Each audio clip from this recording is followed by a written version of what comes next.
अस्सलाम वालेकुम दोस्तों, आज पाकिस्तान बामुकाबला इंग्लैंड मैच खेला जाना है। आज के मैच में पाकिस्तानी टीम में दो तब्दीलियां होंगी। वो तब्दीलियां कौन सी होंगी बताने से पहले अगर आप चैनल पे फर्स्ट टाइम है तो बिल्कुल भी फ्री में चैनल को सब्सक्राइब कीजिए और साथ में लगे बेल के आइकन को जरूर प्रेस कर दें। दोस्तों चैनल सब्सक्राइब जरूर कीजिए।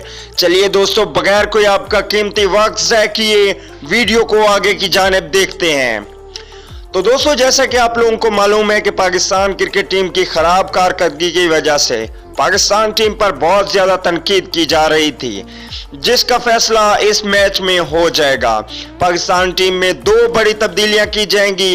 एक तब्दीली की जाएगी, हारिस सुहेल को बाहर बिठाकर शोएब मलिक को खिलाया जाएगा, क्योंकि शोएब मलिक सीनियर प्लेयर हैं और बल्लेबाजी के साथ साथ बॉलिंग भी अच्छी कर लेते हैं और इंशाल्लाह उम्मीद करते हैं कि शोएब मलिक अच्छे रन रेट के साथ स्कोर करेंगे। दूसरी जो तब्दीली की जाएगी वो आसिफ अली को शामिल किया जाएगा। आसिफ अली के दो चांसेस हैं शामिल करने के। एक, या तो इमामुल हक को बाहर बिठाकर बाबर आजम से ओपनिंग कराई जाएगी और आसिफ अली को मौका दिया जाएगा। दूसरी तब्दीली ये हो सकती है कि शादाब खान या इमाद वसीम में से किसी एक खिलाड़ी को बाहर बिठाकर आसिफ अली को मौका दे सकते हैं।